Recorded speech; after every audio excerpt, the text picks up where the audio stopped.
Então, pessoal, boa tarde para todo mundo. Hoje, então, mais uma vez, né, para quem nunca assistiu, esse é um projeto de extensão do Laboratório de Estudos sobre Trabalho, Cárcere e Direitos Humanos. Meu nome é Caroline, e eu sou professora do Departamento de Psicologia da UFMG. Então, toda semana, toda quarta, né, às 17 horas, nós convidamos trabalhadores, pesquisadores, militantes, né, para debater um filme que se relaciona com a temática prisional, né. Hoje, então, nós vamos discutir o filme Querô, né, e convidamos a Joelma, né, que é mestranda em psicologia, psicóloga e trabalhadora do socioeducativo, e a Lúcia Helena Rodrigues, que também é psicóloga, né, e durante muito tempo esteve aí à frente da gestão de várias políticas relacionadas à criança e adolescente.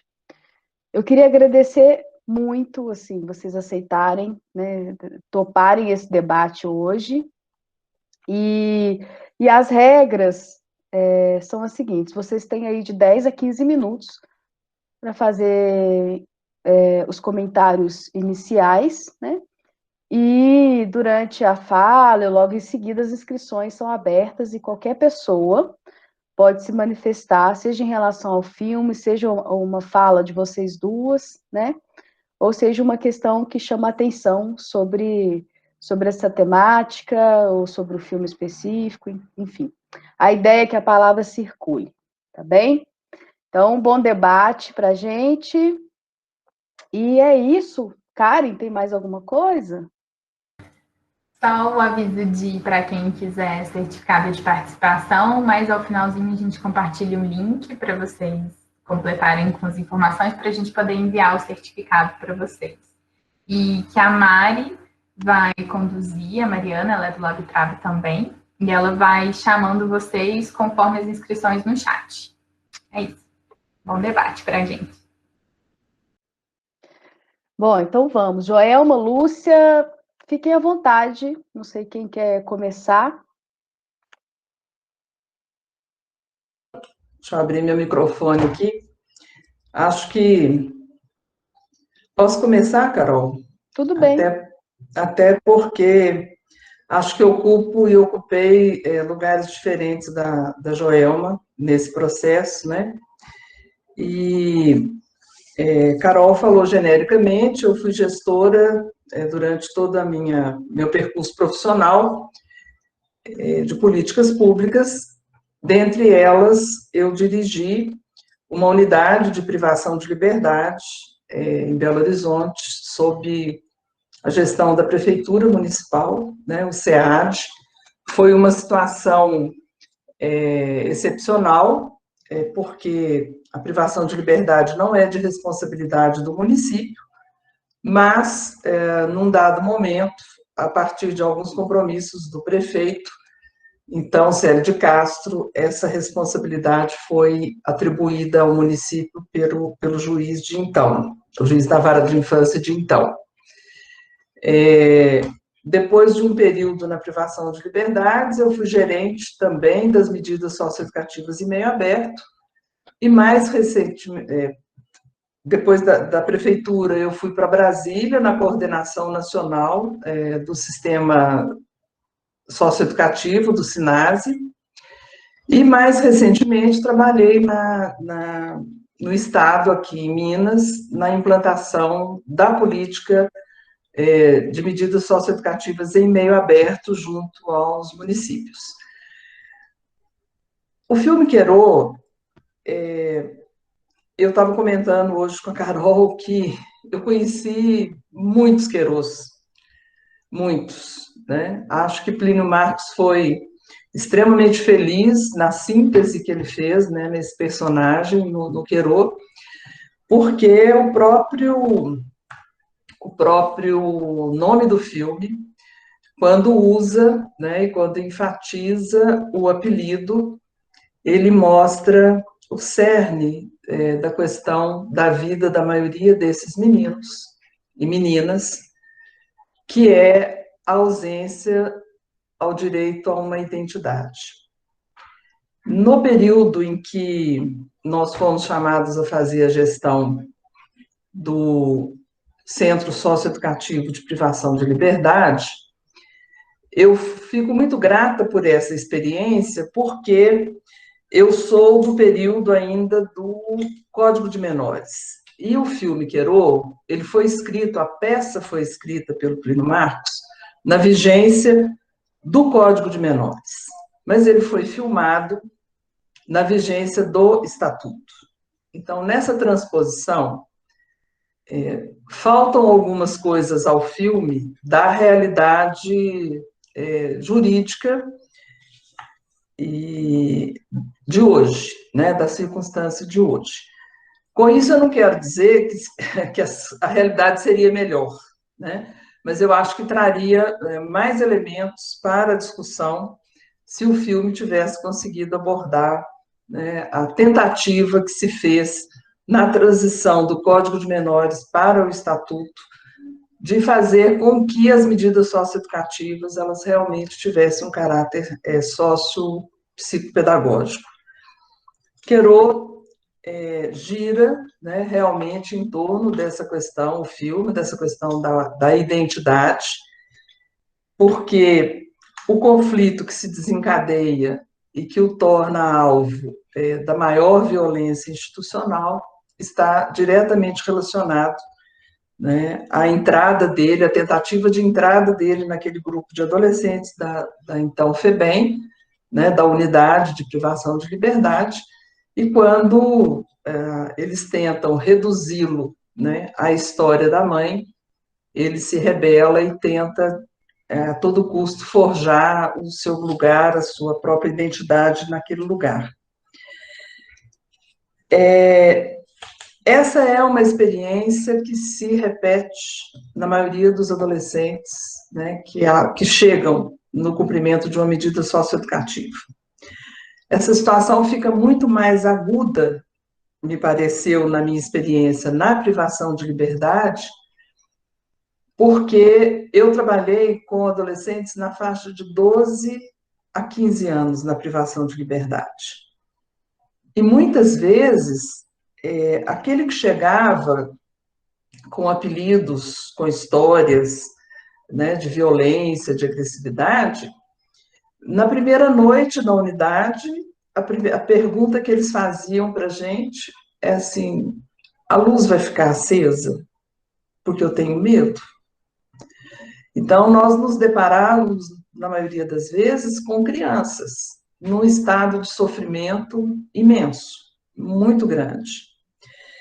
Quando eu disse que a experiência, que eu sou muito grata pela experiência, foi porque a gestão que a prefeitura fez, né, nos propiciou, em parceria com a Pastoral do Menor naquela época, nos permitiu desenvolver um projeto pedagógico em que realmente aqueles meninos eram tratados como sujeitos de direitos, né, que é o que está previsto no Estatuto da Criança e do Adolescente.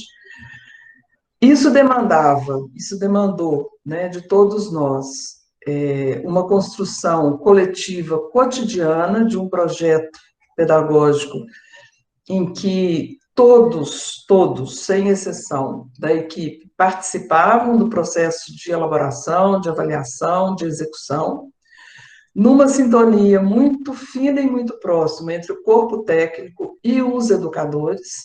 Nós nunca trabalhamos com o conceito de agentes, né? Pela própria definição do Estatuto, né?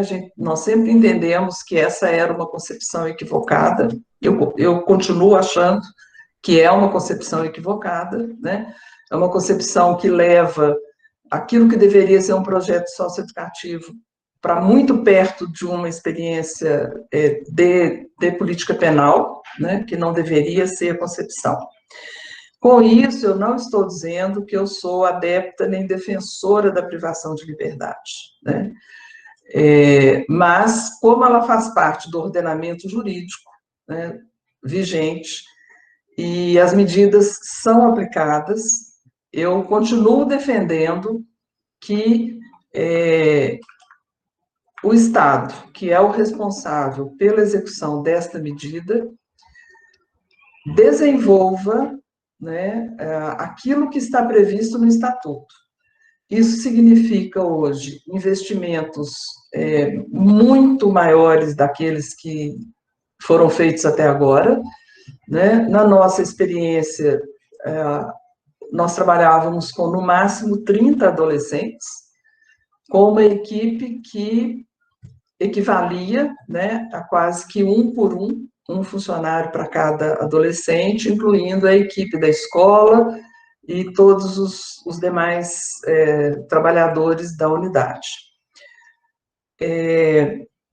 Uma coisa que nós aprendemos, né, nós definimos no início do nosso trabalho junto com a equipe, que a privação de liberdade precisava de ser compreendida apenas como um corte na trajetória daqueles adolescentes que lá aportassem, que a permanência dele, né, que o princípio do Estatuto, que dizia da brevidade da medida, deveria ser respeitado todos os dias, que os nossos esforços seriam para restituir aqueles adolescentes à liberdade no menor período de tempo possível, mas isso exigia, né, uma capacidade de interação e de diálogo com o judiciário, com o Ministério Público, também cotidiana, porque não é uma concepção compartilhada.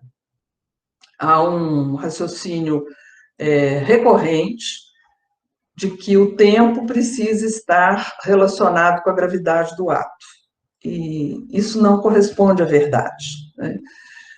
O adolescente que menos tempo permaneceu na nossa unidade foi um adolescente que tinha um transtorno psiquiátrico, ele era um psicótico, ele ficou na nossa companhia 6 meses, ele recebeu a medida de privação de liberdade por um homicídio, mas o trabalho técnico desenvolvido com ele e com a família permitiu que ele retornasse à convivência familiar em 6 meses, aderido ao tratamento com a equipe de saúde mental da unidade de saúde da sua região.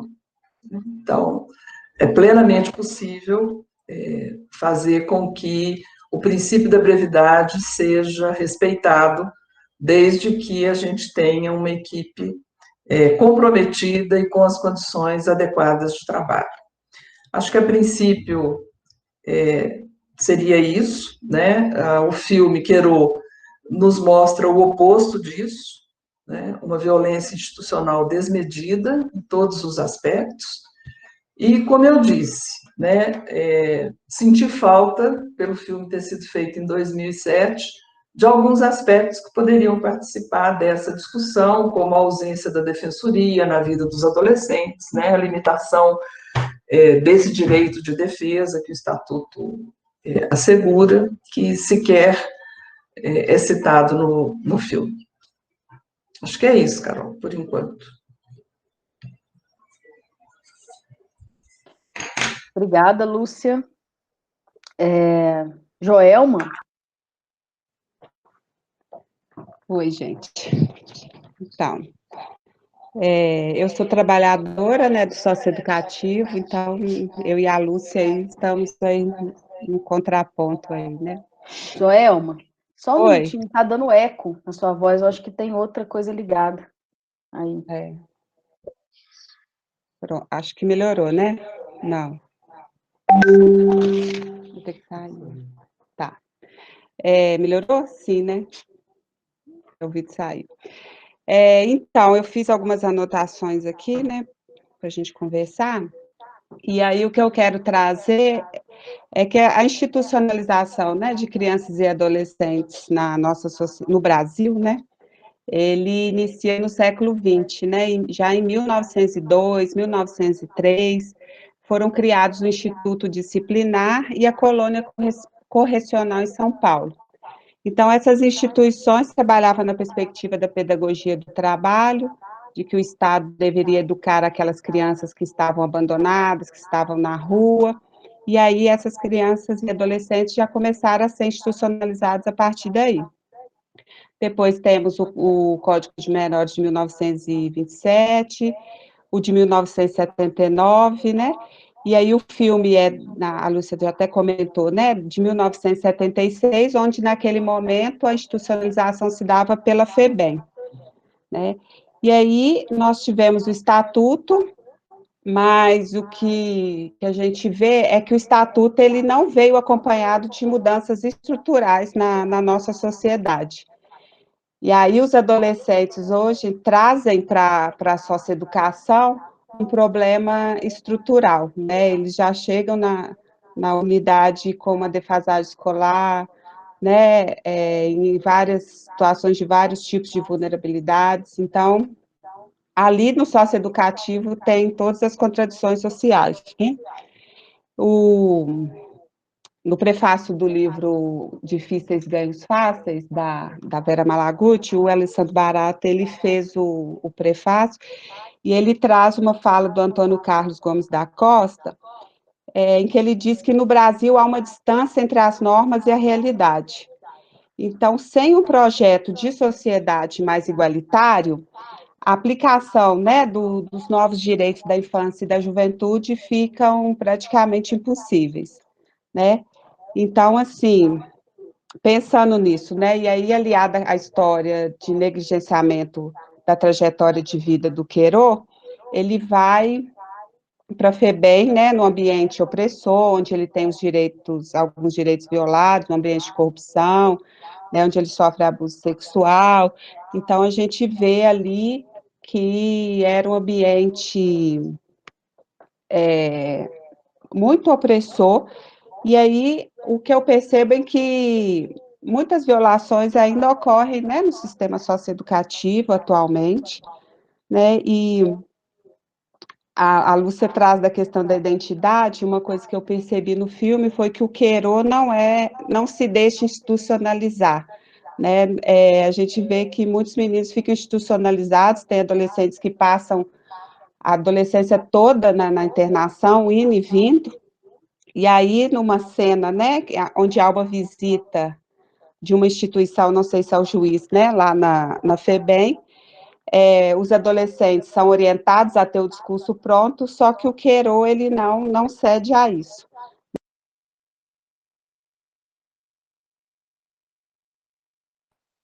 Joelma, o microfone entrou no mudo?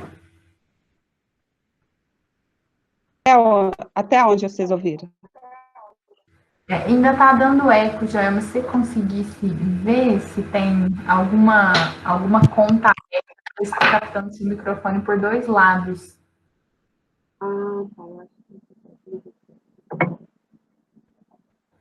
Eu acho que é o meu celular que estava aberto.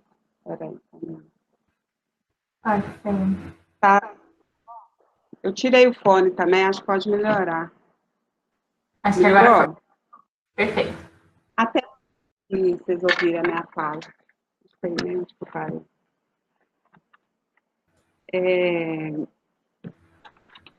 Então, assim, a gente percebe muitas vezes adolescentes institucionalizados, né, nas medidas de internação, adolescentes que, não sei se vocês ouviram, né, mas passam a noite, a adolescência toda indo e vindo nas medidas socioeducativas, né, e aí muitos deles, inclusive, vão para o prisional, né, posteriormente, infelizmente. E aí, o que a gente vê nos centros de internação hoje é que os adolescentes são convidados, né, convocados à responsabilização individual, que é inclusive o tema da minha pesquisa, e o Juarez Cirino dos Santos, ele fala, né, que os adolescentes eles devem se responsabilizar individualmente pelos atos ilícitos que eles cometeram, considerando como uma falha individual na sua socialização e na sua educação, desconsiderando, né, as estruturas macrosociais que propiciam tais condutas. Então, essa perspectiva de responsabilização individual, ela está aliada, né, ao neoliberalismo, né, que a gente sabe que é regido pela meritocracia, pelo individualismo, e aí é como se todas as pessoas tivessem as mesmas oportunidades, né? E aí quem infringe as normas tem que se responsabilizar por isso de uma forma individual. né? Essa é uma crítica que eu venho trazendo. E assistindo o filme, eu me lembrei da dissertação da Ana Amélia Faria, que é intitulada, né, Tráfico de Drogas, uma opção entre escolhas escassas. Né? E aí ela diz que os adolescentes que não conseguem, né, se submeter às exigências do mercado liberal e diante da ausência do Estado como agente social de bem-estar, uma das poucas opções que eles vislumbram é a inserção, né, no tráfico de drogas, né, uma alternativa encontrada, né, para driblar, né, a sociedade excludente, para se sentirem incluídos, mesmo que incluídos de uma forma marginalizada, né. E aí a gente tem que pensar, né, quais as condições efetivas esses adolescentes que estão hoje nas medidas socioeducativas, eles têm para buscar novas possibilidades de vida, novos projetos de vida, visto que as oportunidades que lhes são oferecidas, né, são muito escassas. A Alessandra Vieira também, né, ela escreveu a dissertação dela sobre o sistema socioeducativo, escreveu um texto relacionado a isso, que chama Eficácia Invertida das Medidas Socioeducativas.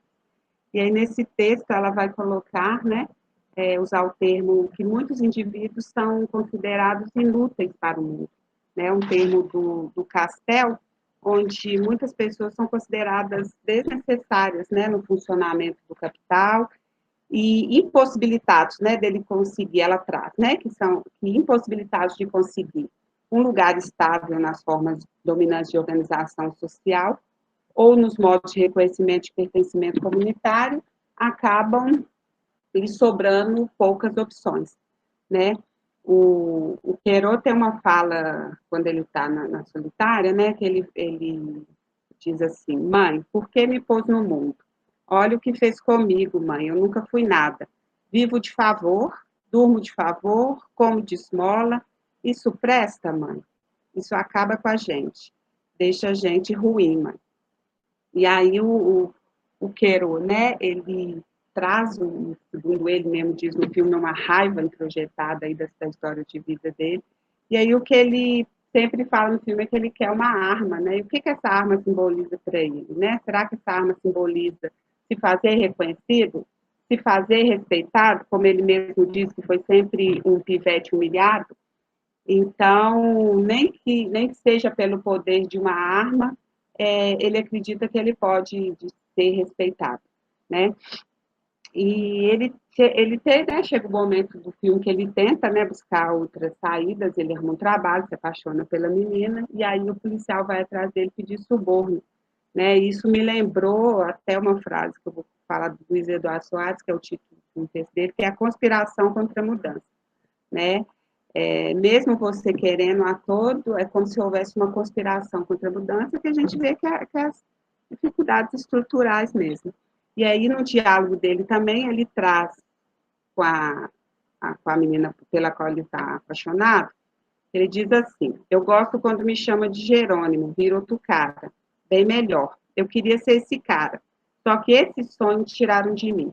E aí, esse sonho tiraram de mim, eu escuto constantemente, né, no socioeducativo, onde eu percebo discursos muito carregados de desesperanças, né? Muitos adolescentes que perderam as esperanças de ter uma outra vida, né? Eles falam que não têm sonhos, que o que eles tinham acho que não dá mais para realizar, que já estragou a vida. Então, é um discurso muito presente assim, no socioeducativo ainda, esse discurso da desesperança, né? Dessa falta de perspectiva. E eu ouvi um relato de um adolescente que disse assim para mim: quando criança, eu queria ser mecânico. Eu conseguia desmontar e montar as bicicletas. Só que quando agora eu fiquei adolescente, e meu irmão até queria pagar um curso para mim, mas eu não quis, porque o curso é caro e aí vai faltar para comprar comida dentro de casa. E aí ele vira para mim e diz: você acha que alguém vai contratar alguém como eu, né, um preto que mora na favela, né? Então, assim, quando ele diz isso, né, ele diz de uma desesperança da dificuldade dele se inserir, né, nessa sociedade aí neoliberal. E aí, para finalizar, eu trouxe um trecho também do texto A Esquerda Punitiva, da Maria Lúcia Caram, que eu acho que ilustra muito bem, assim, o que eu estou querendo dizer. E ela diz: a satisfação e o alívio experimentados com a punição e, consequentemente, identificação do inimigo, do mal, do perigoso, não só desvia as atenções, como afasta a busca de outras soluções mais eficazes, dispensando a investigação das razões ensejadoras daquelas situações negativas, ao provocar a superficial sensação de que, com a punição, o problema já estaria satisfatoriamente resolvido. Aí se encontra um dos principais ângulos da funcionalidade do sistema penal, que, tornando invisíveis as fontes geradoras da criminalidade de qualquer natureza, permite e incentiva a crença em desvios pessoais a serem combatidos, deixando encobertos e intocados os desvios estruturais que os alimentam. Então, é isso, assim, que eu queria dizer para o momento, e agradeço a todos.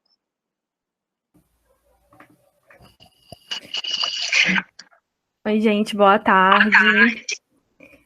Obrigada, Joelma, obrigada, Lúcia.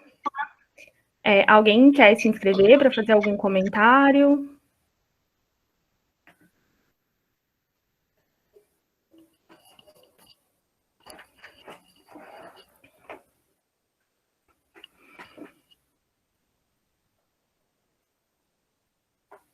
Mário, eu quero. Pode ficar à vontade, Carol. Então, acho que Lúcia e Joelma trazem, tanto em relação à análise do filme, né, essa articulação da análise do filme com a realidade de trabalho, né, com o cotidiano de trabalho. E aí eu fiquei pensando, né, quando a Lúcia fala assim, então, eu conheci vários Querôs, né, Joelma também consegue articular, traz o relato de um menino que montava, mas o curso é caro, depois ele questiona e fala, de que adiantaria gastar esse dinheiro no curso se ninguém me contrata, né?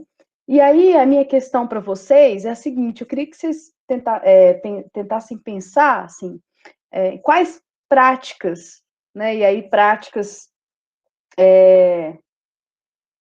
possíveis dentro do sistema socioeducativo, né, e aí quando eu falo práticas possíveis, é justamente partindo da ideia de que aquele lugar não deveria existir, né?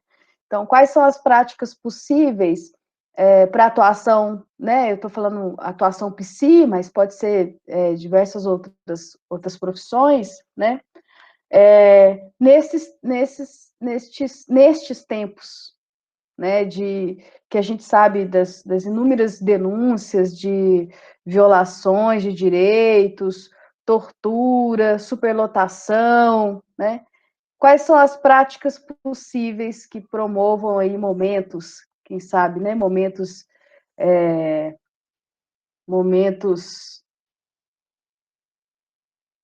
de menos sofrimento, né? Para as crianças e adolescentes. Acho que é isso. Aí, Lúcia e Joelma, vocês podem ficar à vontade para responder. Então, Carol, eu acho que você usa uma expressão que nesse convívio, né, com adolescentes nessa circunstância é fundamental. Realmente, no processo pedagógico, nós vivemos de momentos. Momentos que, para alguns adolescentes, eles podem ser uma chave de transformação. Né? Como em qualquer pessoa, para qualquer pessoa, nós não sabemos o que vai ser suficiente para mobilizar um processo de mudança. Nós recebíamos na unidade muitos meninos considerados analfabetos. E eu me lembro até de um colega, o Jacques Ackerman, que uma vez ele me propôs que nós fizéssemos ele faria o doutorado, eu faria o mestrado, e eu dizia para ele que o determinante para o aprendizado era o afeto. Então, ele dava uma risadinha e falava assim, essa é a teoria da Lúcia. Depois da teoria da Lúcia, várias pesquisas, né, foram feitas e ficou muito explicitado aquilo que nós vivíamos. Como que nós conseguíamos que meninos de 15 anos que nunca tinham conseguido ler, lessem. Com uma alfabetizadora extremamente afetiva, que respeitava, né, a vergonha de não saber ler aos 14 anos, aos 13 anos, aos 15 anos. E os meninos liam e escreviam em 30 dias. E o mais interessante é que quando eles dominavam os signos, né, da escrita, eles escreviam músicas, eles escreviam poesia, eles escreviam textos em profusão. Né? Parece que tinham um manancial represado internamente e eles escreviam sofregamente. Vários meninos, eu acho que vislumbraram um outro valor para si mesmos a partir dessas experiências.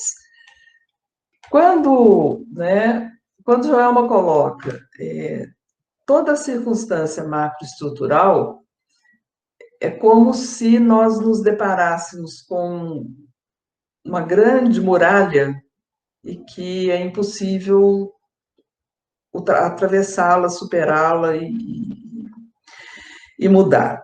Nós partimos do pressuposto, quando trabalhávamos com os adolescentes, de que iria se fazer com eles a construção possível, sobretudo na diminuição do sofrimento psíquico.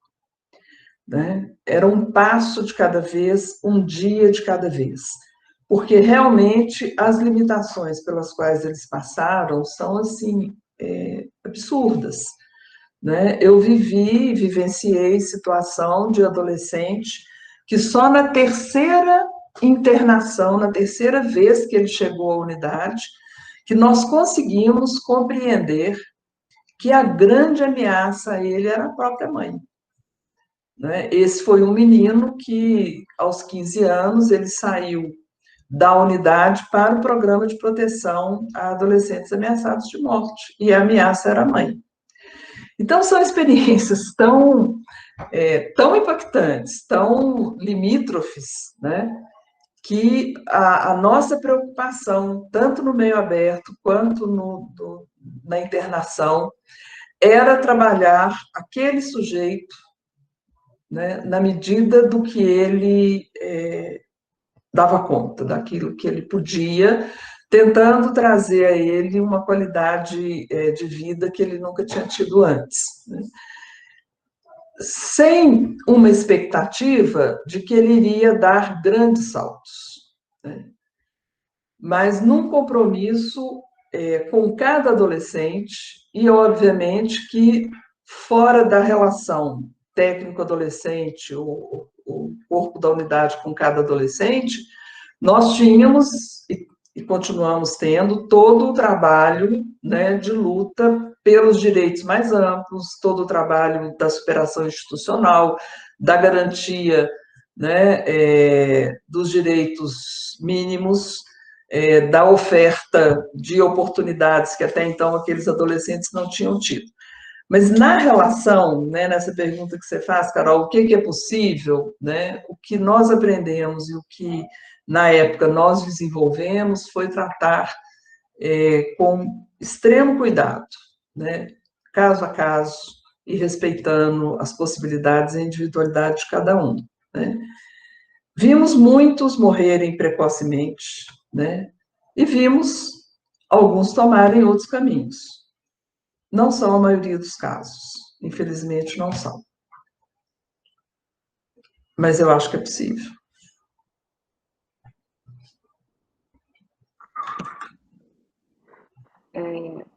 Então, o ECA prevê, né, que a medida ela tem uma perspectiva da garantia de direitos, né, e aí a gente também parte disso,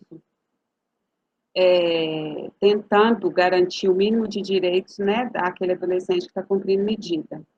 Que é isso, já que estamos lá, vamos tentar minimizar um pouco esse sofrimento, né, essa situação. Então, a gente procura sempre, né?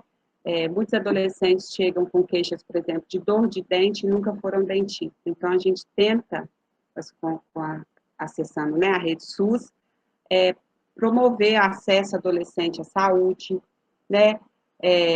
Uma coisa interessante que os adolescentes, eles têm atividades externas, né? Eles saem, vão a cinemas, vão ao teatro, e aí acho que é importante também o acesso à cidade. São atividades que muitos dos adolescentes talvez nunca fizeram, nós vamos muito no Palácio das Artes, mas muitos passaram por lá e nunca tiveram a coragem de entrar no Palácio das Artes. Né? Muitos acham que aquele não era um espaço para ele, que ele não podia entrar lá, né? Que ele não poderia. Mas eu acho que essas ofertas, né? Esse acesso à cidade, essas atividades, acesso ao museu, ao cinema, eles vão, às vezes, à cachoeira, que é um dos passeios que eles mais gostam, né? Então, assim, ofertar essas coisas pequenas, mas que acho que também faz uma diferença na vida dele, né? Eu tenho um caso também lá, assim, nas unidades tem muitos profissionais que ofertam oficinas, né? Então, tem um agente que ofertava uma oficina de relógios, e relógios muito bonitos, assim, né? Relógios que poderiam ser vendidos. E aí teve um adolescente que eu acompanhei, que fez a oficina, e esse adolescente falou para mim: olha, Joelma, agora eu tenho uma profissão, eu sei fazer relógio, então eu vou fazer os relógios para vender.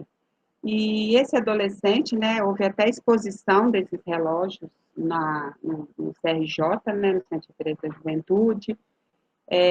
Depois foi feito contato com esse adolescente para ele prosseguir, né, fazendo as exposições lá, né, em alguns momentos. E então, o que a gente tenta, né, que é possível, a gente faz assim, eu sempre falo nos relatórios que foi possível para fazer, tanto que foi possível para o adolescente, quanto que é possível para a gente, né, na unidade. Né, uma coisa que eu fico um pouco angustiada é que os adolescentes têm uma grande defasagem escolar, muitos já chegam, né, fora da escola há alguns anos, e a gente tem algumas oportunidades, poucas, né, de inseri-los em curso profissionalizante, mas a gente vê que muitos, em alguns cursos que eles são inseridos, por exemplo, os cursos do Senai, muitos não conseguem acompanhar o curso. Então, assim, a gente tenta inserir ele nessa, seria uma grande oportunidade, né, fazer um curso no Senai, mas aí a gente esbarra com essa defasagem que faz com que ele tenha muita dificuldade com o conteúdo, mesmo às vezes estando na série que eles pedem, né, ensino médio. Então, assim, a gente encontra muitas dificuldades, né, acho que a gente encontra muitas dificuldades e a gente tenta sempre fazer o melhor, ser criativo, propiciar muitas coisas que aquele adolescente não era possível ele ter acesso, que ele muitas vezes não tinha, né?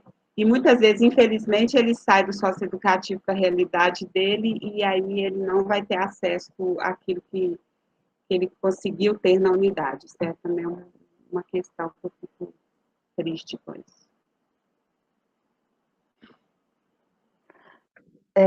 Mari, só rapidinho, assim, pegando esse gancho da Joelma, eu acho que assim, essa contradição, né, que a gente relata em vários momentos, de que o sujeito ele terá acesso a direitos, né, quando ele cai nas teias aí do sistema penal, digamos assim, né, é uma condição estrutural, né, enquanto o sistema penal for a maneira por excelência para resolver conflitos, né, para resolver conflitos sociais, né, nós iremos conviver com essa contradição, né, porque às vezes acho que a gente não pode cair nessa ideia de que é algo que depende do trabalhador, né, é algo estrutural essa contradição, né.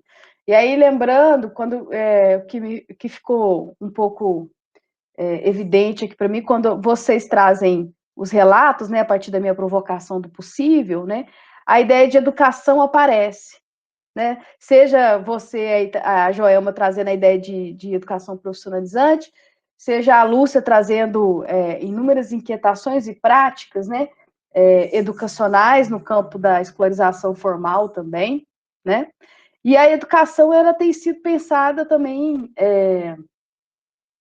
como uma saída, né, a educação para o trabalho, né, assim, digamos, né. E eu acho que cabe também a gente questionar qual que é o conceito de educação, né, que está embutido nessas políticas, nessas atividades, nessas práticas, enfim, é isso. Era só um comentário mesmo, que eu fiquei provocada, assim, pela resposta de vocês, porque vocês já trazem a dificuldade, a complexidade que é trabalhar numa instituição, né, ou gerir, enfim, gerir é trabalhar também, numa instituição total, né? Ou que a Vanessa tem que falar também de instituição coercitiva, né? É isso. Carol, antes das pessoas, eu vi que tem pessoas querendo se inscrever, mas eu me lembrei de um adolescente que eu acho que vale a pena repetir aqui a fala dele. Esse garoto, ele veio do norte de Minas, ficou aí quase 2 anos e meio nas ruas de Belo Horizonte, e um dia ele foi apreendido, né, e chegou lá na unidade. E ele chegou muito bravo, ele não queria conversar com ninguém, ele não aceitou a abordagem de ninguém, né? E ele ficou no alojamento durante as 48 horas que a gente fazia a observação de segurança, se ele não tinha nenhuma rixa, se ele não corria nenhum risco, né? Então ele ficou no alojamento sozinho. Passadas 48 horas, ele chamou o educador e disse assim: aquela mulher que queria conversar comigo, né, era uma técnica, fala com ela que agora eu quero falar. Aí a técnica foi até ele, né, eles assentaram para conversar, e ele disse assim: tudo que eu perguntar, você me responde? Ela falou: respondo, claro, pode perguntar. Aí ele descreveu a rotina da unidade, que incluía o número de refeições, né? Eles tinham café da manhã, almoço, lanche, jantar e ceia. Ele descreveu as atividades da escola, né, que ele tinha observado e ouvido os meninos comentarem, e tudo mais que ele conseguiu apreender naquelas 48 horas da unidade. Aí ele disse para ela assim: a gente come 5 vezes todos os dias? Ela falou: come. E se eu ficar doente, você vai mesmo me levar no médico? Porque ele tinha visto, né, a rotina, meninos sendo atendidos. Vou. E ele foi, então, checando cada uma das características da unidade que ele tinha observado. Quando terminou de fazer todas as perguntas que ele queria, ele virou para ela e falou assim: se isso tudo que você falou é verdade, eu não saio daqui antes de fazer 18 anos. Vocês vão ter que me aguentar aqui até eu fazer 18 anos. Esse foi um dos maiores desafios para a equipe, né? Porque como que você vai mostrar para aquele adolescente que nunca teve absolutamente nada, que fugiu da família no norte de Minas, que enfrentou uma cidade como Belo Horizonte, que a liberdade era um bem maior do que tudo aquilo que ele estava nomeando, pelo menos para nós. Para ele, naquele momento, não era, né? E esse foi um caso que nos desafiou, porque a cada momento que ele percebia que nós estávamos conduzindo o processo para que ele saísse da unidade, para que ele retornasse à família, ele cometia algum ato, né, dentro da unidade, de agressão, de violência, qualquer coisa que ele imaginasse que impediria o desligamento dele da unidade, né?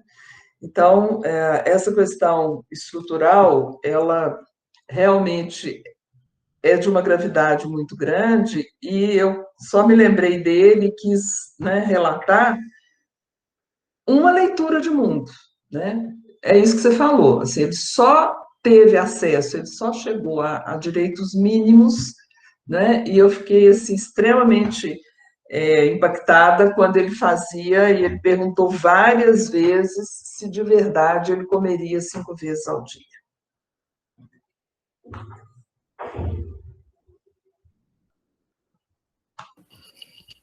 Obrigada, gente. 3 pessoas se inscreveram. A primeira é a Letícia.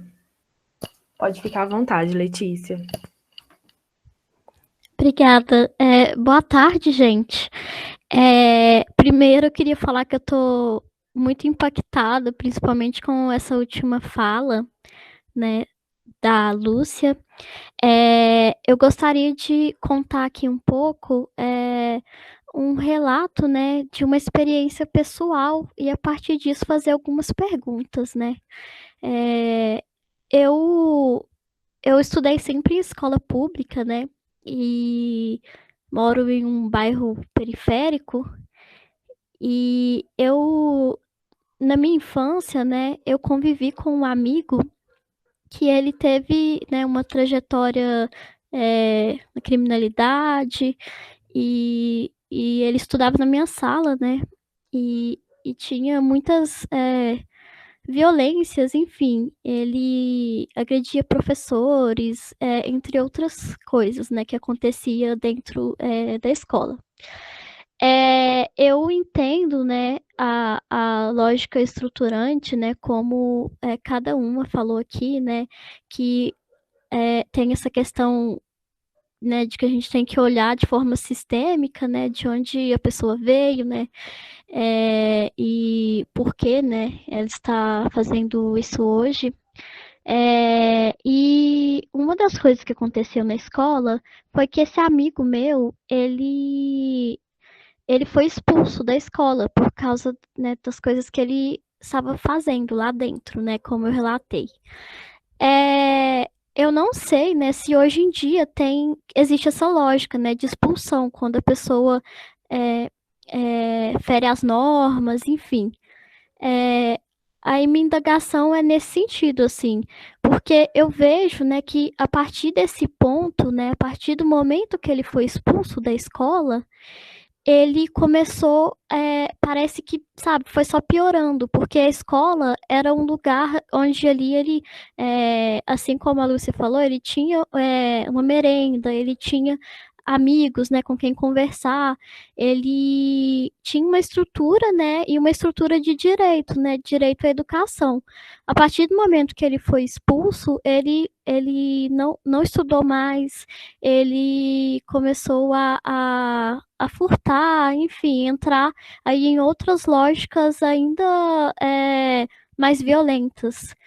E então, assim, eu queria entender por que, né, que essa expulsão acontece, sendo que eu acho que não é uma opção assim que vá trazer um benefício ali para o sujeito.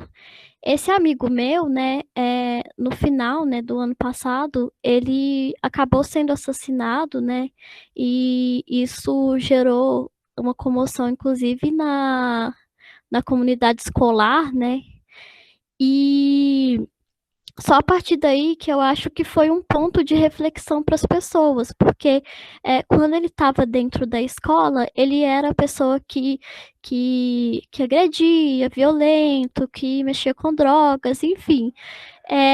E, assim, eu entendo que há ainda uma outra estrutura, né, que é de desvalorização dos professores, tem a questão, né, do medo mesmo dos professores, né, de lidar com um adolescente, com um jovem assim.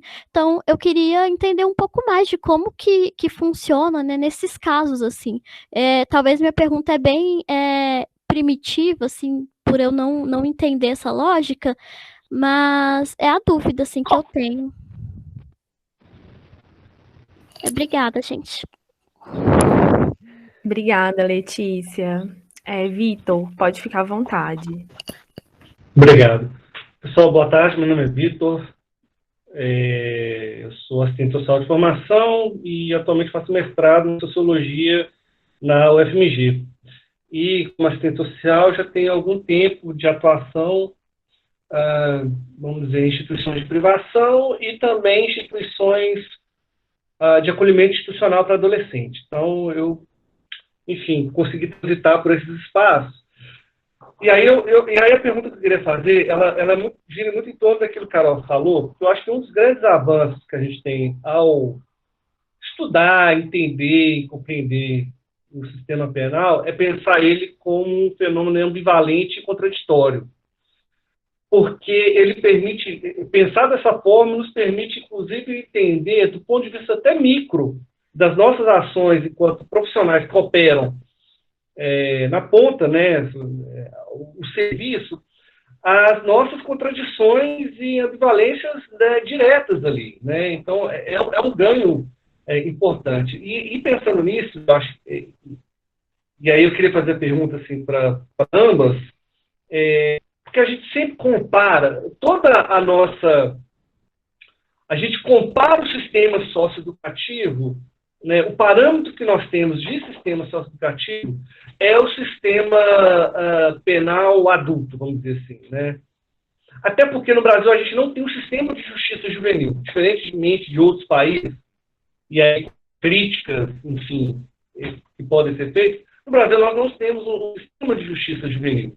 Nós temos um sistema de justiça criminal, que trata o adulto, né, mas não temos um sistema de justiça juvenil. Então, isso apresenta algumas contradições. Então, do ponto de vista, por exemplo, de parâmetro, aquilo que a gente acha que é interessante, aquilo que precisa ser alcançado, do ponto de vista protetivo, igual foi falado anteriormente, e aquilo que tem que ser alcançado do ponto de vista, o que no socioeducativo chamaria de responsabilização. Eu queria, né, quem se interessasse, pudesse responder, como é que é para vocês, a experiência de vocês, essa que para mim eu entendo como uma evidente contradição entre punir, entre aspas, responsabilizar, e proteger, né? Assim, como que você faz isso via sistema penal ou quais outras formas que a gente poderia encontrar? Obrigado. Obrigada, Vitor. Dominique, pode ficar à vontade. Oi, boa noite. Boa noite. Tá ok? Pronto. É que eu vi agora que a câmera tá funcionando, tá? Desculpem. Eu sou aluna de Direito, tô no final da minha graduação, e eu escolhi como tema do meu TCC, abordando mais os índices que levam as pessoas para a criminalidade. Durante algumas pesquisas, eu avaliei principalmente os indicadores sociais, né? E uma coisa que me interessou muito, tanto na reflexão do tema, como na nossa conversa daqui mesmo, é essa questão. A gente para e diz assim, a sociedade que trata o indivíduo, que propicia caminhos que levam a esse jovem para a criminalidade, onde ele se sente seguro quando ele é aportado pelo mínimo de direitos e garantias de lá, é a mesma sociedade que traz isso ao longo de séculos. Não é uma coisa que, pelo menos no meu ponto de vista, se eu estiver errada, vocês podem me corrigir, que seja aportado no momento presente. É uma construção desde do Liame. Eu pesquisei e a primeira casa de tutela, né, desses jovens desamparados, criminalizados, foi doado por uma família rica para justamente não só jovens criminosos com condutas delituosas, me perdoe, mas também para jovens que eram órfãos, que eram abandonados e ficavam à mercê. Então, acho que toda essa construção de tirar alguém que não recebe nenhum poder estatal, nenhuma garantia, que é a obrigação do governo, do Estado, como partícipe direto, ele influencia no rumo da sociedade. E essas pessoas, esses jovens, são reinseridos novamente no nosso sistema penal com aquela reincidência social, se eu não me engano é assim que se chama, que aí você faz parte de uma entidade de penalização, posteriormente você entra novamente em outra, sendo dentro do próprio cárcere. Então, assim, eu não sei bem se é uma dúvida, se é uma indagação, mas o que inquieta minha mente é o seguinte: tal como a desigualdade social dentro do nosso contexto histórico, o que leva as pessoas que estão, como a colega falou, dentro das micro-organizações, né? Dentro do cosmo social menor, na escola, na faculdade, dentro da família, a negarem a acessibilidade dessas pessoas a condições melhores e propiciar um desenvolvimento mínimo do que o Estado pode propor a esses indivíduos específicos. Porque na minha cabeça não entra. Eu entendo que o Estado ele é inerte em diversas situações, mas muitas vezes ações individualizadas das pessoas tornam também a tratativa do Estado inexistente. Eu não sei se eu me fiz clara na minha indagação. Vocês compreenderam? Tem um pouco de dúvida. Dominique, sim, obrigada. Você quer seguir falando ou já encerrou? Não, é só isso. Ah, então tá bom, obrigada. Haroldo, pode ficar à vontade.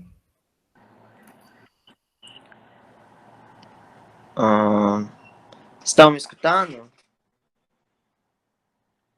Tá. Eu queria fazer um comentário em cima do que a colega já disse anteriormente. Acho que foi a Letícia, né? Que ela contou um caso específico do amigo, do colega dela e tudo mais. É porque, assim, como eu estava me aproximando do ambiente escolar esse semestre passado, enquanto estágio, né? Fazendo estágio, eu acho que quando ela conta essa história, a gente precisa realmente, igual a Carol também fez a associação das duas falas, da Joelma e da Lúcia, assim, que conceitos de educação a gente está usando, e eu acho que muitas das vezes a pedagogia falha, né, nesses casos, porque se a gente tem uma outra noção de educação, a gente pode dizer, né, que o Estado, enquanto provedor dessa educação, no ambiente formal da escola, falhou, né, em propiciar isso. Eu acho que esses debates são muito importantes de trazer exatamente para o campo da pedagogia, para que a gente não tenha que, no campo penal, ter que lidar com essas falhas anteriores, sabe? Porque enquanto eu vejo assim nessa contradição de exercer trabalho numa instituição que sequer deveria existir, que às vezes a gente tem que atender aquele sujeito como se não existisse, ignorando a demanda da instituição, né? A gente tem que ouvir ele antes de qualquer demanda da instituição, ele ou ela, enfim. Então, assim, eu fico muito triste, meus pêsames para a colega que fez o comentário, né? E dizer que eu acho que isso faz parte do campo de discussão da educação, né? Antes de ter que parar no penal, a gente tem que discutir que tipo de educação queremos, o que a educação tem que discutir, porque se a gente fechar os olhos, o Estado penal já pega isso para si também, né? Então, a gente tem que colocar e desafiar realmente a educação para produzir outras formas, né? Não sei se seria nem produzir, mas produzir, sim, uma outra escola. Isso sim. Eu acho que esse é o comentário que eu queria fazer. Obrigada, Haron. A gente pode retornar, então, para a Lúcia e para a Joelma para fazer os comentários. Podem ficar à vontade. Eu queria começar de trás para frente com a fala do Harold. Antes de trabalhar com medida socioeducativa, em 1977, ainda na vigência do Código de Menores, nós tivemos um projeto da FUNABEM, que tinha um viés claramente de controle social, mas foi um projeto que uma equipe aqui de Belo Horizonte, uma equipe de educadores, da qual, né, fez parte, naquela época, Antônio Carlos Gomes da Costa, que uma equipe nas unidades de internação ou orfanatos, como eram chamadas na época, e equipes que foram para as comunidades. Foi o primeiro projeto que propiciou o retorno às comunidades, ainda na vigência da ditadura. E nessa época, né, então, uma equipe forte, uma equipe muito bem preparada de pedagogos na FEBEM, elaborou uma proposta, né, e nós fomos para as comunidades. Então, em 1977, eu fui para Pedreira Prado Lopes, que sofria, assim, um achaque e uma violência monstruosa da polícia naquela época, durante a ditadura, e por estarmos ligados à FEBEM, nós levamos 1 ano para conseguir circular na comunidade. Mas nós persistimos na proposta, né, e desenvolvemos, então, um projeto pedagógico. O Haroldo fala de uma outra escola, de uma outra educação. Nós desenvolvemos um projeto apoiado em Makarenko e Paulo Freire, né? Makarenko é um pedagogo russo, da época da Revolução Russa, e nós fizemos uma construção, né? E conseguimos, de fato, aplicar todos os princípios de Paulo Freire com crianças de 4 anos eu brincava que era de 4 a 100 anos, porque a unidade funcionava nos 3 turnos. Nós atendíamos crianças, adolescentes, adultos e idosos. E nós tivemos uma resposta extremamente gratificante da comunidade, e tivemos, obviamente, né, um embate muito forte com as escolas, porque nós não tínhamos o nosso prédio, né, não tinha muro, não tinha portão, mas os meninos vinham para as atividades, permaneciam nas atividades e respeitavam os regulamentos que eram construídos com eles, né, a partir da proposta que Antônio Carlos tinha desenvolvido dentro das unidades de internação, e nós aplicávamos em todos os grupos de trabalho da FEBEM. Foi impressionante observar, né, como que a total ausência de condições. Se hoje a Pedreira Prado Lopes é ruim, vocês imaginam em 1977, que nem saneamento básico mínimo existia, né? Esgoto a céu aberto, água no pé do morro. Então, era uma vida muito, muito mais difícil do ponto de vista da infraestrutura mínima do que hoje a gente encontra nas vilas. E o que, né, a gente aprendeu desde essa época é que na educação você precisa ter um encontro com o sujeito. E isso, às vezes, é uma dificuldade que os professores têm. Nós entendemos que no momento em que você se coloca como educador, você precisa ter um encontro com aqueles sujeitos que estão sob a sua responsabilidade. A discussão da infraestrutura, a discussão da falta, a discussão de outras questões que são importantes e pertinentes, no meu aprendizado pessoal, elas não podem atravessar a relação com o educando. O educando, ele tem direito a essa relação com o adulto que vem a ser responsabilizado por ele. Quando a Dominique, né, fala da escola e da exclusão, eu entendo que uma criança, seja na creche, nos primeiros anos do fundamental, ela já traz consigo a sua história familiar e as suas limitações, dificuldades e possibilidades.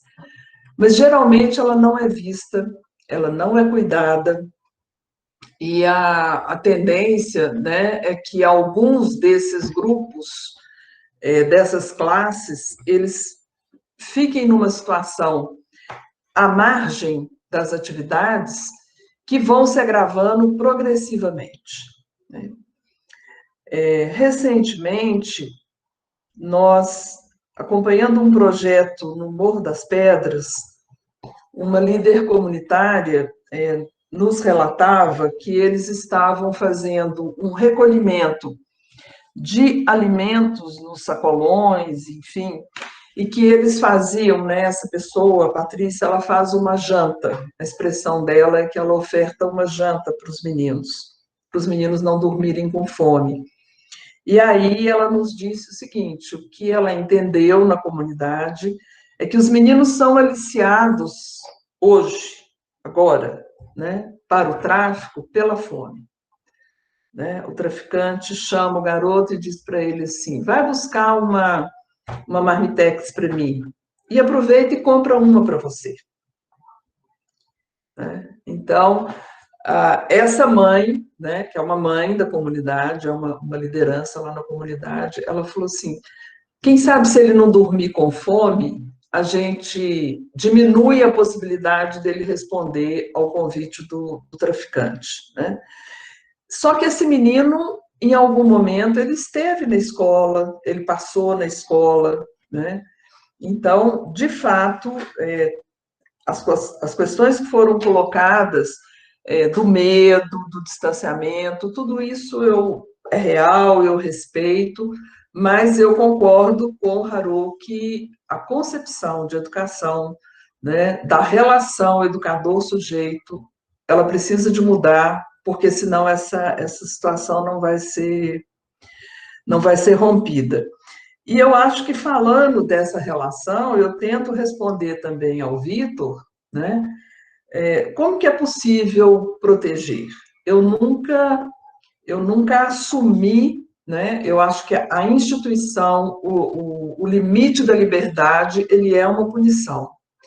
Mas nós sempre discutíamos na unidade que o ato e a medida era uma decisão judicial, que a nossa relação era com o sujeito e com a história que estava ali conosco naquele momento, em um processo educativo.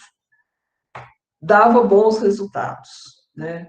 Nós nunca lidamos com o sujeito a partir do seu ato, então nós nunca partimos da premissa da punição. Né? O fato, a instituição, a medida aplicada, ela era por si uma punição, a gente tem plena compreensão disso. Mas isso não precisa perpassar a relação de educador-educando. Né? Eu fico muito tranquila de que isso não é uma utopia, não é uma fantasia, porque eu vivenciei isso durante muitos anos. Né? Eu consegui ver que é possível estabelecer essa relação. Né? E se é possível estabelecer essa relação numa instituição total como uma privação de liberdade, eu acredito mais ainda que ela é possível em uma escola dentro de uma comunidade. Né? Depende da concepção que se tem e do que se quer, né, com aquela população a quem você foi encaminhado para servir como servidor público, enfim. Né? Eu acho que tem responsabilidades aí que são individuais, são coletivas, mas que também são individuais. É isso. Acho, por enquanto. Então, essa questão da escola, nas medidas dos adolescentes, né, da internação, os adolescentes estudam, né, todos estão na unidade e vão para a escola. Mas o que a gente percebe na unidade é que eles romperam, né, muitos já romperam essa relação com a escola há um tempo. É muito raro, assim, chegar um adolescente que atuou, né, cometeu um ato infracional e continuar estudando. muitos, e aí eu fico pensando, né, se muitos, e aí, Letícia, você traz esse relato do seu amigo, eu fico pensando se essa relação, né, muitos saem da escola e aí depois acabam envolvendo em atividades ilícitas. E muitos envolvem atividades ilícitas e saem da escola, então eu fico tentando entender essa relação, porque a escola é um fator protetivo, né, assim, mas a escola também pode ser um fator de exclusão, né? Então, a partir do momento que ela expulsa e coloca esse adolescente, né, para fora, né, quais danos ela está causando, né, a esse adolescente. E aí, né, a Lúcia falou, Haru, qual escola a gente quer, né? Essa escola que a gente tem, né, atende essas necessidades dos adolescentes, da sociedade? Porque a gente, lá no socioeducativo, a escola, né, uma escola estadual, ela tenta trazer, que esses adolescentes recuperem esse vínculo com a escola que foi perdido, né, alguns até há 4 anos atrás, que não estudam, né, então, assim, e aí, qual que é a relação que esses adolescentes têm com a escola, como é que eles veem a escola, né, e muitos, ao serem desligados da medida, têm dificuldade de voltar para a escola, porque muitas escolas não querem aceitar, né, apesar que todos têm direito, né, ele tem o direito à escola, tem que ser matriculado, mas muitas escolas, elas não querem esses adolescentes, né, talvez elas não podem dizer que eles não são bem-vindos, mas há outras formas, né, de fazer com que eles não voltem a entrar naquele ambiente. Então, eu acho que essa relação, a educação é muito importante e é muito complexo, né, que é isso, ela é ambígua, ela é um fator de proteção, né, na escola, mas ela pode excluir pessoas, né, excluir os adolescentes dessa escola, e aí, né, e aí, quando ela exclui esse adolescente, quais caminhos ele encontra, né, ou quais outros caminhos ele vai percorrer? Um dos caminhos que ele pode encontrar é um tráfico, tá, de portas abertas ali para ele. Acho que eu queria falar, mas é isso. Ô, Dominique, eu não entendi muito bem, para ser sincera, a sua pergunta. Depois, se você quiser reformar, é isso. Obrigada, Joelma e Lúcia. Dominique, você quer falar mais alguma coisa, reformular a sua pergunta? Eu acho que eu não fui clara. Mas eu entendi com os comentários da Lúcia e esqueci o nome agora, da última pergunta. A questão principal que Dominique, tá dando um pouco de interferência o seu áudio e tá um pouco difícil pra gente agora? escutar. Tá melhor. Tirei do carregador do notebook. A minha pergunta é a seguinte. Eu não sei bem quais são os instrumentos pedagógicos, nem outros instrumentos dos nossos ciclos sociais de menor aporte. Mas, além da falta a desassistência do Estado mesmo, referente a esses menores, desde seu início, princípio, o que é que move essas pessoas a tornar desassistidos, sabe? No caso da colega, que a escola expulsou o jovem, etc e tal. Eu sei que essa não é a medida correta, mas é a tomada de diversas formas em diversos ambientes. A família expulsa, os líderes religiosos, os diretores, etc e tal. Essa medida ela é tomada por quê? Por medo, por falta de empatia. É isso que eu não compreendo. É alguma regulamentação do MEC, porque, por exemplo, na execução penal a gente tem as infrações da leve à grave. Beleza. Mas eu não entendo como é que isso funciona em alguns ciclos, entende? Deu para compreender? É só isso. Obrigada, Dominique. Joelma, você quer responder? E a Lúcia também? Aí depois a gente passa para as outras inscrições. Acho melhor passar, depois a gente responde, não? Beleza, tá bom. Então o Vitor se inscreveu. Eu queria fazer uma pergunta para a Lúcia mais especificamente, E é uma pergunta bem prática, operacional mesmo. Assim.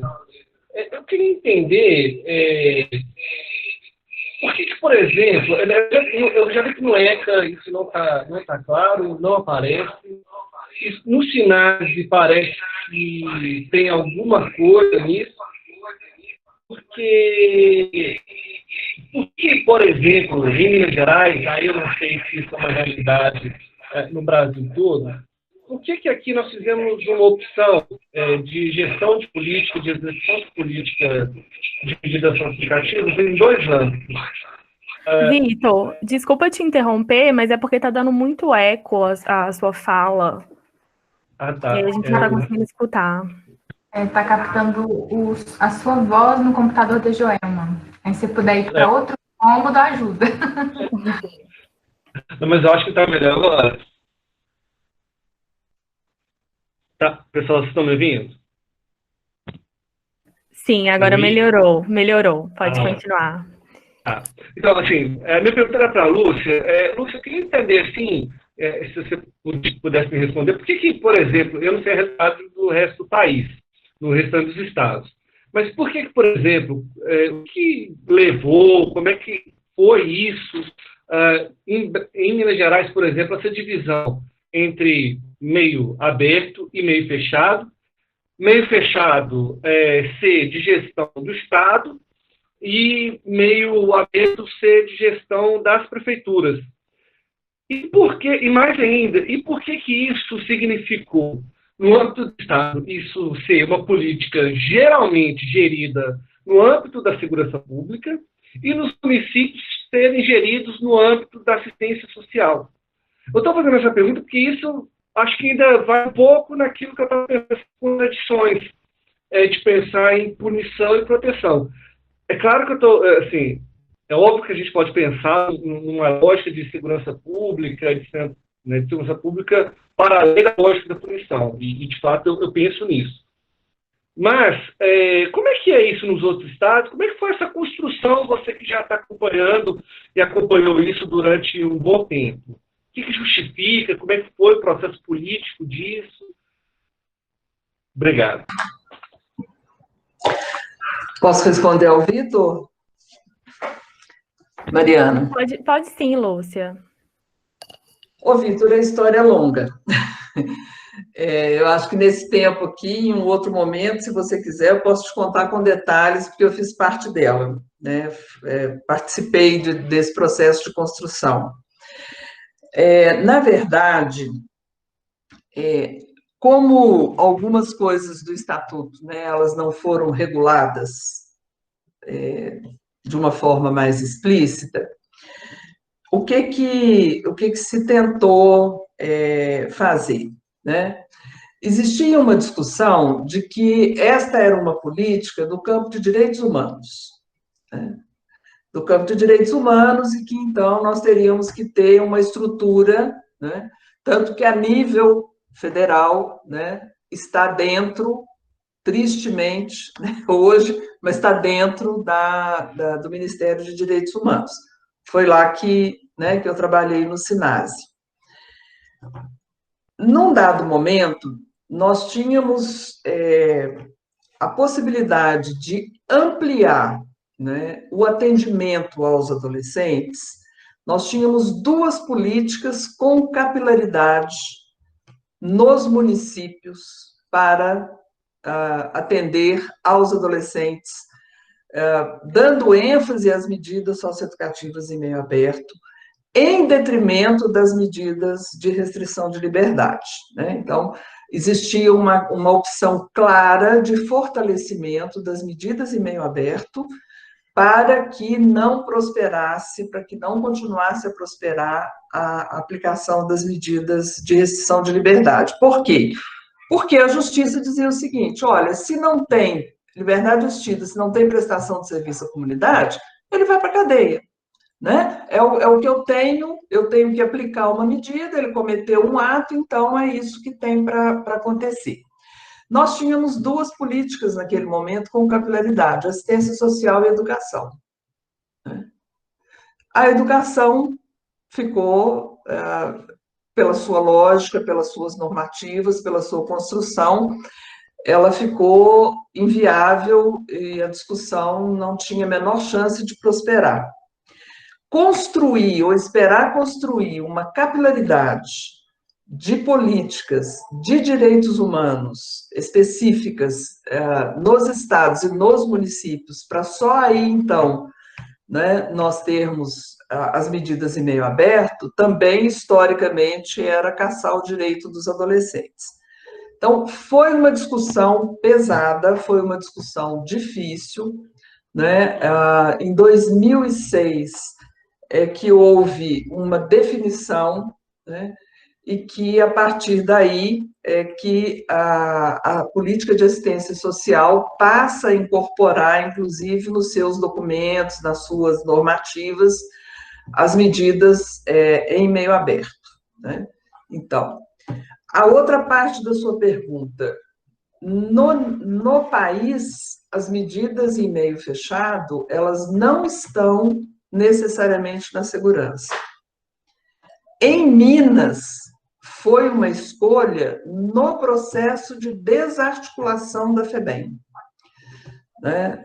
O relato, na época eu não estava aqui em Minas, mas o relato que eu tive dos trabalhadores da época é que o então secretário, né, que assumiu que estava na Justiça, disse que não queria, era uma Secretaria de Justiça e outra de Segurança, e da assistência, né, que era trabalho e assistência social. O secretário da assistência social, de trabalho e assistência social, disse que assumiria o passivo, entre aspas, né, da FEBEM, os programas de proteção, os orfanatos, aquilo que ainda estava funcionando, as unidades que atendiam e atendem ainda as crianças com deficiência, hoje adultos, que ele não iria assumir a parte dos adolescentes autores de ato infracional, porque na época era um atendimento extremamente degradado, né, na unidade de Sete Lagoas, com um índice altíssimo de violência, era um ano eleitoral e ele ia sair candidato, né? Então, que ele não ia administrar aquele problema porque iria prejudicá-lo. Foi para a Justiça e Segurança e de lá nunca mais saiu. Houve, né, inclusive, quando eu estava em Brasília, nós fizemos uma série de tratativas buscando fazer com que as medidas em meio aberto saíssem da segurança, mas não tivemos êxito, né? Assim, o Estado, naquela época, 2010, 2009, se negava ao diálogo, se negava à discussão dessa questão. Então, o meio aberto em Minas permaneceu, inclusive, na segurança até 2017, né? Quando a CEDESE, o governo Pimentel, faz uma alteração na estrutura administrativa do Estado e tira as políticas de meio aberto e passa para a gestão estadual, né? E nós, então, ficamos 2 anos trabalhando com os municípios, né? Na verdade, essa grande decisão se deveu muito à possibilidade de uma expansão o mais rapidamente possível, porque naquela época, em 2006, a assistência social, então, ela já contava, né, com uma capilaridade na maioria dos municípios brasileiros, e isso era uma notícia nas articulações com o Ministério Público, com o sistema de justiça, que poderia viabilizar, né, um contraponto ao excesso de aplicação das medidas de privação de liberdade, né? Foi basicamente essa escolha. Os estados têm como responsabilidade o cofinanciamento das medidas em meio aberto com os municípios, né? Coisa que acontece muito pouco. Mas, do ponto de vista legal, eles são responsáveis pelo cofinanciamento. Não sei se eu respondi, né, a sua indagação. Obrigada, Lúcia. Ana Beatriz, pode ficar à vontade. Oi, gente, boa noite. Eu cheguei um pouquinho atrasada, eu não sei se já falaram sobre isso, mas eu faço estágio há um tempo nas medidas socioeducativas em meio aberto. E tá nesse lugar, assim, é um questionamento constante. E em relação a essa questão da relação da escola com o sistema penal, ou o sistema socioeducativo, no caso, eu acho que eu vi imagens muito paradigmáticas, assim, desde adolescentes em audiência com uniforme, porque a polícia entrou dentro da escola para pegar, né? Então, um conflito que surge dentro da escola e que a polícia entra como solução, é o Estado entrando com a política de segurança pública para uma população específica, e quando não entra polícia entra a justiça restaurativa, né, que existem muitos projetos assim. Então, de todos os lados é uma judicialização muito grande, aí eu fico pensando como equilibrar essa relação, sabe, o que fazer, assim, e é a primeira indagação meio, talvez um pouco embaçada, assim, que eu faço. E aí, uma outra coisa também é que uma vez eu fui num evento de socioeducação também, do socioeducativo, que as pessoas que estavam na mesa questionavam esse conceito, o que é a socioeducação, né? Se for, sei lá, no mínimo, num dicionário procurar o que é socioeducação, acho que não existe essa palavra socioeducação, ela está em construção. Então, o que a gente espera da educação dentro do socioeducativo? Porque o que eu vejo muitas vezes é uma lógica da punição, né, de educar para reinserir, que vem toda aquela discussão da reinserção, da reeducação, que o problema está no adolescente, então a gente precisa educar o adolescente para ele saber conviver na sociedade, que não é isso que é o problema, né, e que isso descontextualiza e tira completamente, assim, a história da questão da criminalização.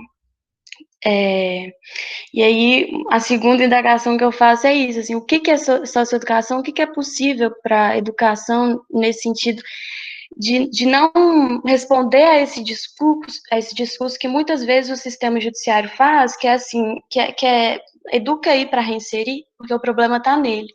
E que eu vejo muito isso, assim, no lugar que eu tô, que é uma instituição mais que total, assim, é super total, não? E é isso, assim, como lutar por educação para a liberdade dentro de uma instituição total que a todo momento tem essa pressão desse sistema, sabe? Para reproduzir uma lógica tão grande na nossa sociedade, assim. Eu acho que é mais ou menos isso as minhas perguntas. Obrigada, Ana Beatriz. Agora a gente passa para o Haron e depois para a Letícia. Olá, vocês estão me escutando? Alô? Estamos sim, pode falar, pode ficar à vontade. Eu queria comentar uma coisa, já que a gente está falando de infância e juventude, porque existe toda uma rede, né, que foi criada de sistema de garantias do direito da criança e do adolescente. E essa rede inclui também o sistema de justiça, né, tipo o Ministério Público, vara de infância e juventude, etc., mas inclui também a educação e a assistência social. E eu achei muito importante a gente trazer o SUAS para essa discussão também.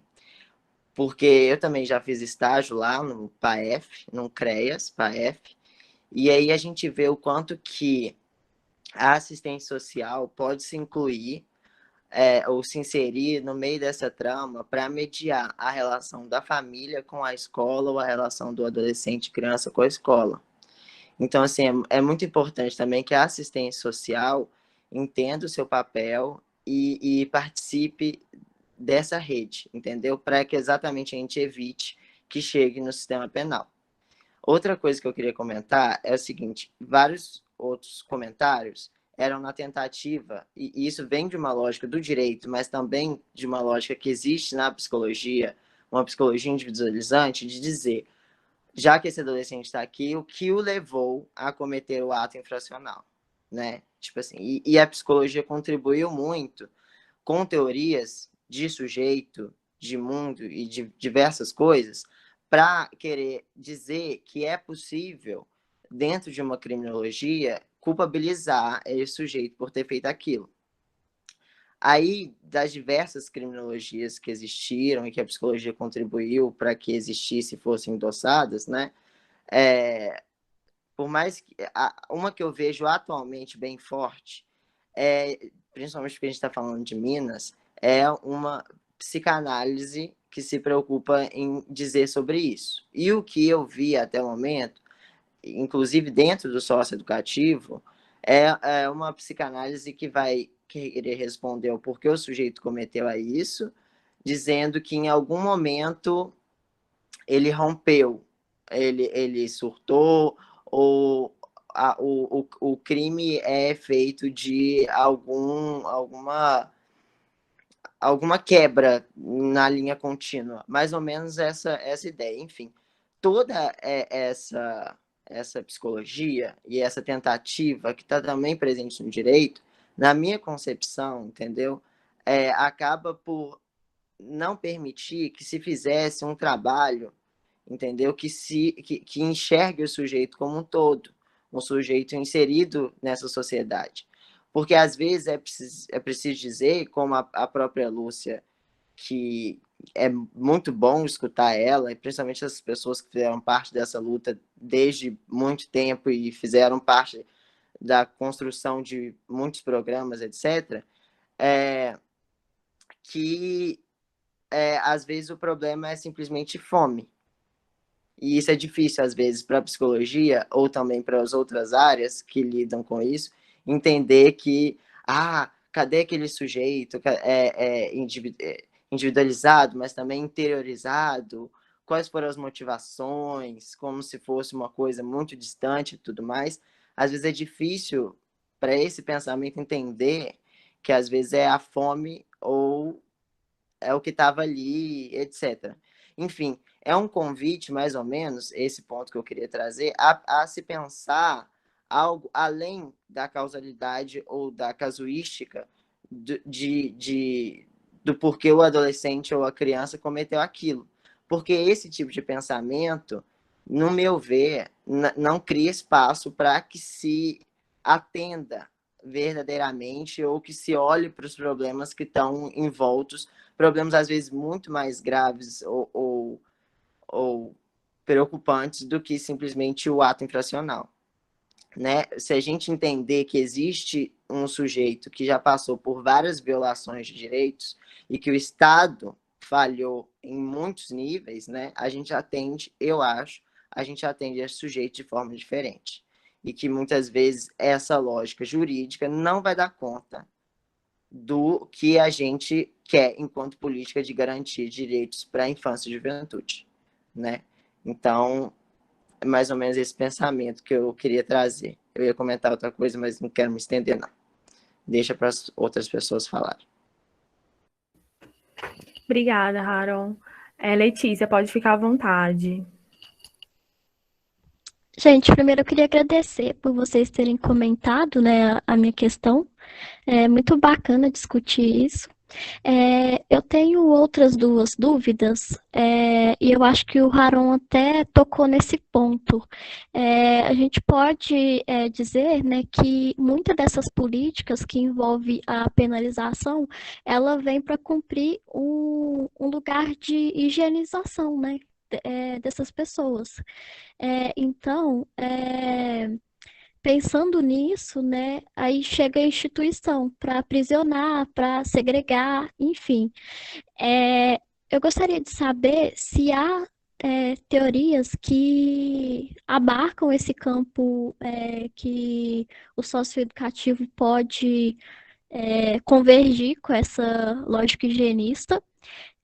Eu queria saber também, né, se dá para trabalhar com esses jovens em rede, sabendo que da lógica, né, que a gente está inserido hoje, né, não dá para dizer assim, de forma alguma que isso vá mudar, né, rápido. Mas nós estamos, né, em momentos difíceis e vai acontecer, novas situações, né, que vai colocar esses jovens nesse campo, né, do socioeducativo. Então, onde que a rede entra nisso, né? Trabalhar em rede. É possível levar esse campo para o território daquele sujeito que fez, né, a prática, eu esqueci o nome, enfim. E uma outra questão é sobre a penalização. De forma alguma eu concordo com a penalização, né, mas a penalização ela é diferente da responsabilização. Eu gostaria de saber, né, como trabalhar, né, com essa responsabilização sem estar penalizando o sujeito, né, pelo aquilo que ele cometeu, né, de forma que não vá, né, conseguir, não queria usar essa palavra, mas restaurar, ou isso que o socioeducativo se propõe a fazer muitas vezes. É isso. Obrigada, gente. Obrigada, Letícia. Pode ficar à vontade, Lúcia e Joelma, para fazer comentários.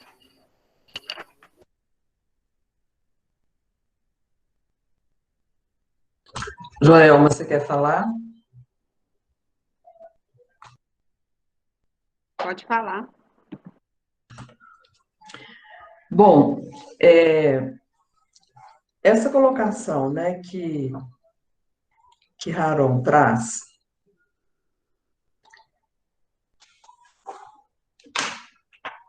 da resposta individual, da lógica do direito, da responsabilização do sujeito.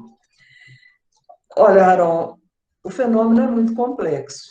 É claro que, quando eu disse, né, que o nosso compromisso é com o sujeito, compreender a história de cada um é fundamental. Assim, o grande risco é de que a gente comece a generalizar ou a inferir, né, que a fome, ou que a falta, ou que as características familiares, que elas são determinantes disso ou daquilo, né? Cada história é uma história, e esse é o grande desafio nessa relação.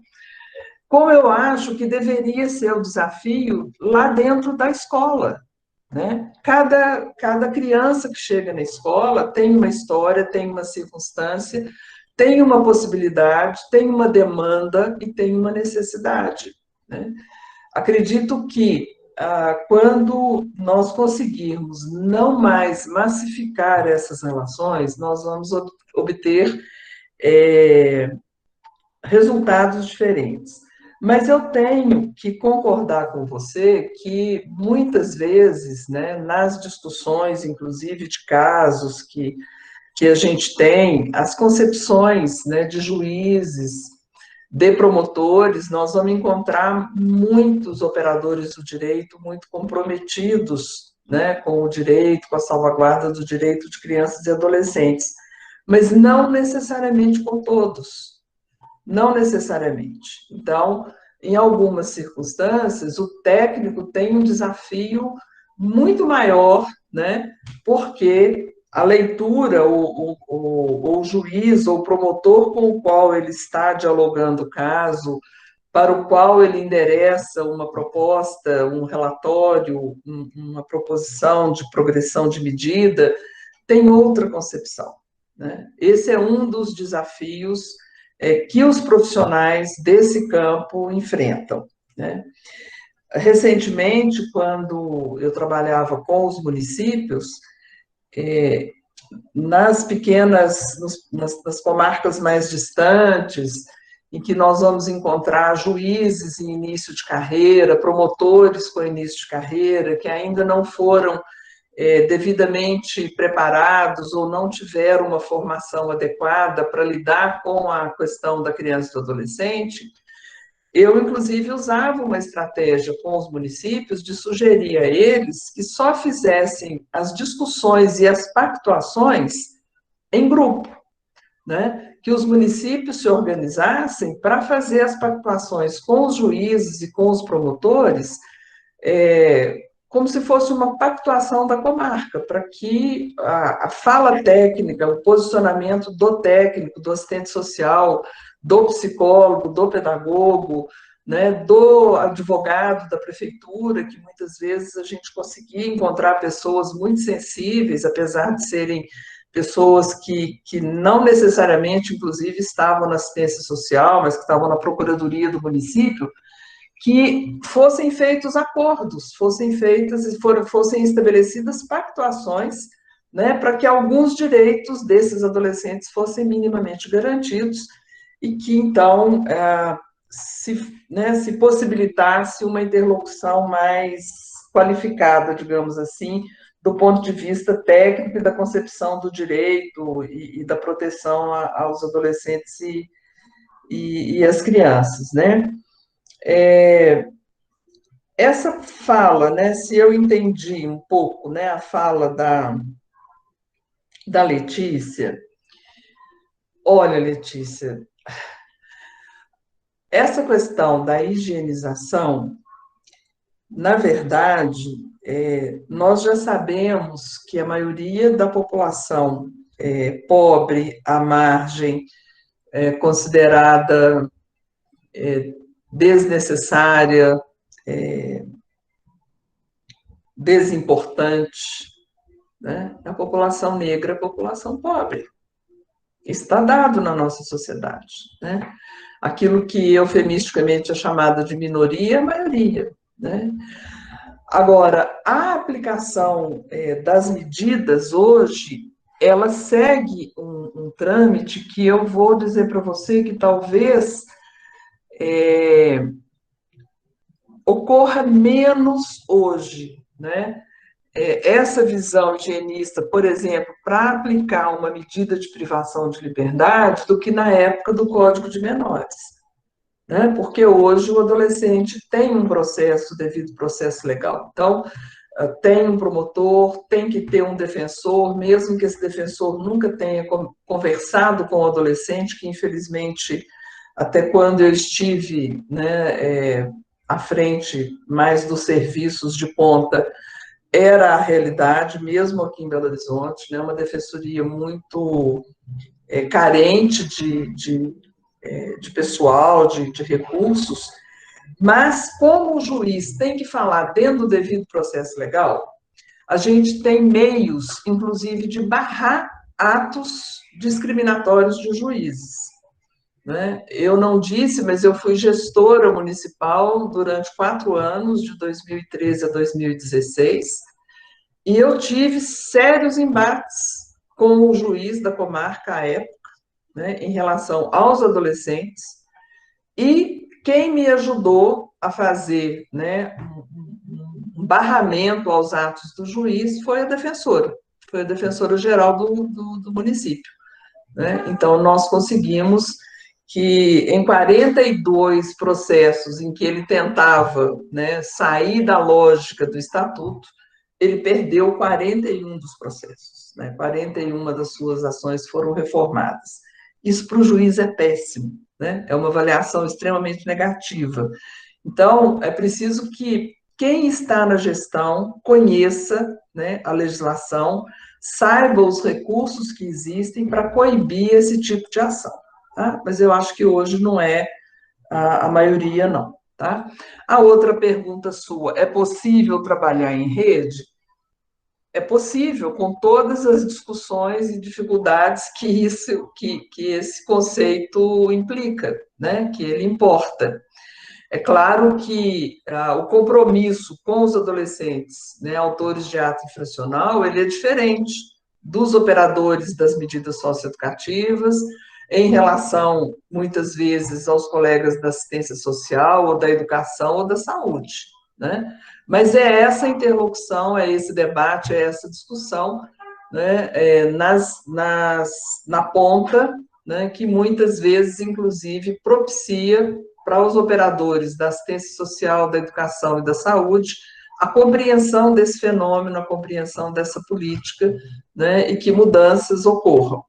É trabalhoso, né, e faz parte do trabalho do técnico das medidas socioeducativas essa construção, que inclui isso, né? Às vezes inclui levar esse conhecimento ao colega de outra política. Acho que é isso que eu estou me lembrando aqui do que foi feita a observação agora.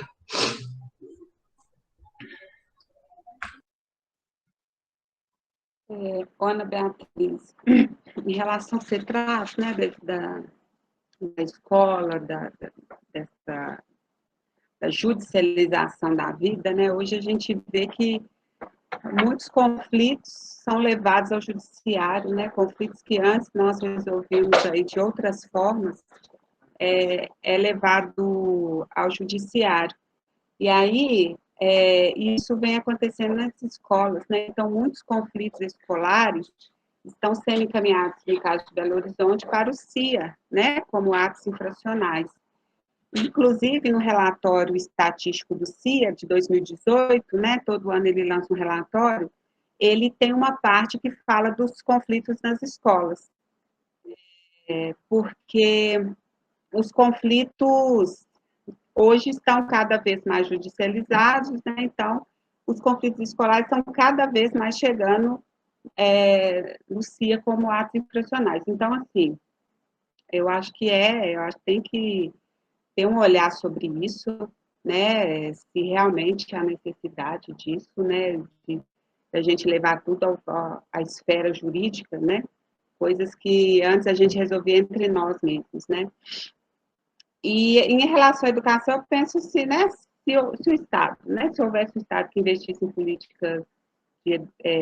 políticas básicas, né, de educação, de assistência social, de saúde, nós não precisaríamos estar numa situação, né, de muitos adolescentes no socioeducativo, né? Então, assim, o que a gente fala, né? Sempre muitas políticas falharam, o Estado falhou, e aí a gente chega nessa situação que a gente está de socioeducativo. Talvez se houvesse investimentos anteriores, a gente não poderíamos estar em outro momento, né, da sociedade. E, Harold, você colocou até da psicologia, né?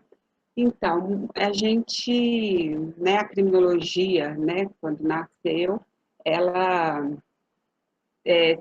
ela colocou as causas do crime no indivíduo, né, as causas etiológicas no indivíduo.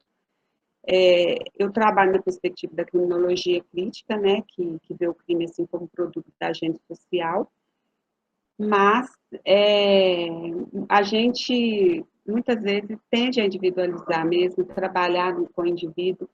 Você traz essa questão da psicanálise, a metodologia, né, do socioeducativo nas gerais teve influência da psicanálise, né, na construção dela. E aí a gente vê, né, na metodologia tem a perspectiva da responsabilização compartilhada, né, entre a família, a sociedade e o Estado. Isso está na metodologia de Minas Gerais. Mas a gente vê, muitas vezes, uma responsabilização individualizada mesmo, né? Principalmente aí de nós psicólogos mesmo, que às vezes trabalhamos com somente o sujeito, né? Eu acho que a gente tem que pensar o sujeito, pensar a família, pensar a sociedade, pensar o Estado, pensar toda essa rede que é complexa, né? Que a gente não pode tratar como um fenômeno simples, é um fenômeno complexo. E Letícia, a Lúcia já até falou do trabalho socioeducativo, a premissa é trabalho em rede, o adolescência acessa a rede SUS, a rede SUAS, né, ele acessa os serviços da cidade, e o caso que a gente tenta é construir o caso com as redes territoriais, né, nós acessamos os CRAS, os CREAS, os fica-vivos, né, os dispositivos do território, que é para onde esse adolescente vai voltar. Então, assim, não há como trabalhar medidas socioeducativas sem a rede, não é possível, né? Então, a gente trabalha com todas as instituições que for necessárias àquele caso, para que o adolescente, ao ser desligado da medida, tenha um suporte social, né? Tenha um suporte aí mínimo das políticas públicas, né? Então, é um trabalho muito importante. Em relação às políticas higienistas, o relatório do CIA também, né? Esse mesmo relatório que eu falei, ele traz as estatísticas dos adolescentes em cumprimento de medidas socioeducativas, e aí a gente pode ver, né, que até o último de 2018, 81% dos adolescentes com cumprimento de medidas são negros e pardos, né? Então, ele traz esse perfil, né? A maioria negros e pardos, moradores de periferia, né? Então, a gente tem esse público que são as pessoas, né, em sua maioria criminalizadas, né, perspectiva aí da seletividade penal. É isso que a gente vê no socioeducativo hoje. Eu acho que é isso, assim, que eu tenho para trazer para as questões. Obrigada, Joelma, Lúcia. A gente está chegando no final, né, do nosso debate. Como o Harold falou aqui no chat, muito bom, né, escutar Lúcia, escutar a Joelma, obrigada. A Karen colocou o link aqui no bate-papo também, para quem quiser o certificado, né, aí é só preencher o formulário. E aí é isso. Lúcia, Joelma, se vocês quiserem fazer algum comentário final, podem ficar à vontade.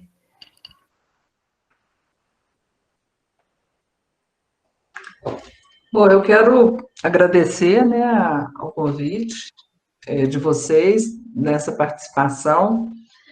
Eu tinha dito para a Carol que, atualmente, discutir essa temática, para mim, é um processo extremamente doloroso, né? Conviver durante tantos anos, né, e exatamente com medidas socioeducativas, foram em torno de 20 anos, é uma experiência muito pesada, muito dolorosa, né?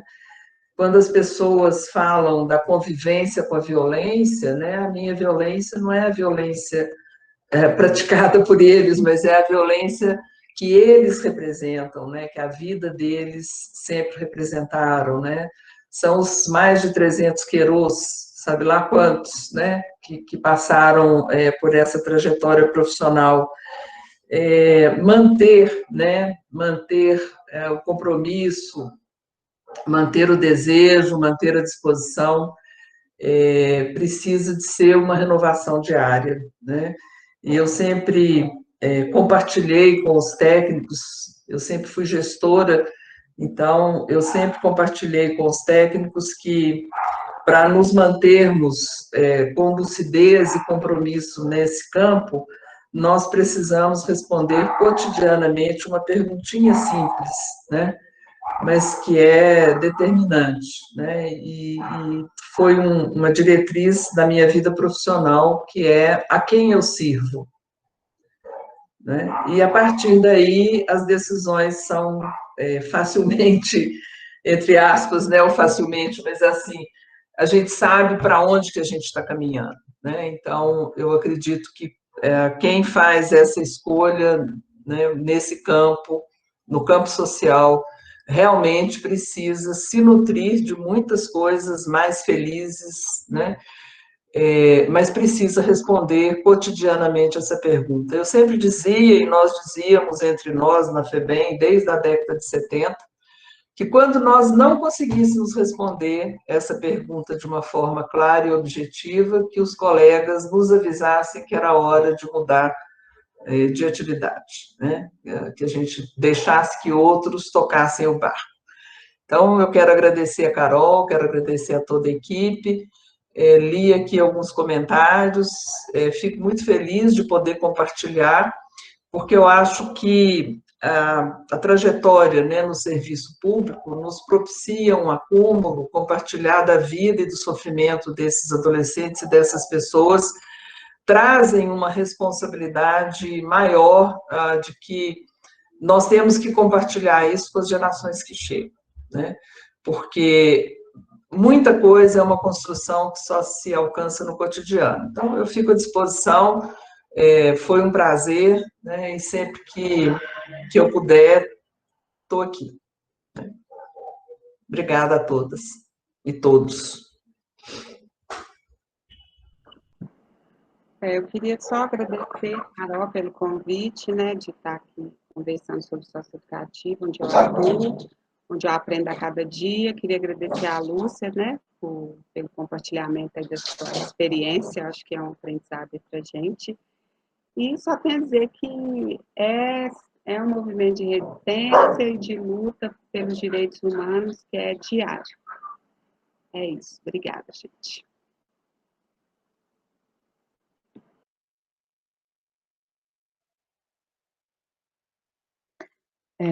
Gente, então é isso. Muito obrigada mais uma vez, Lúcia e Joelma, né? Excelente debate. E a gente costuma dizer, né, que a gente só vai deixar de debater quando a gente transformar em realidade, né? Enquanto isso, a gente tem que se debruçar para refletir, para deslocar, para causar desconforto e também para propor caminhos, né? Para propor saídas. Bem, nosso próximo encontro, a temática vai ser sobre imigração e sistema prisional. A Karen, eu acho que até postou aí já no grupo, tá? O filme vai ser o Icebox. E é isso. A gente se encontra semana que vem. Boa noite para todo mundo. Karen, eu não sei se você também tem algum recado. Não, era isso mesmo, Carol. Então tá. Gente, obrigada a todos. Boa noite. Tchau. Boa noite, noite, Lúcia, gente. Joelma. Obrigada. Boa noite.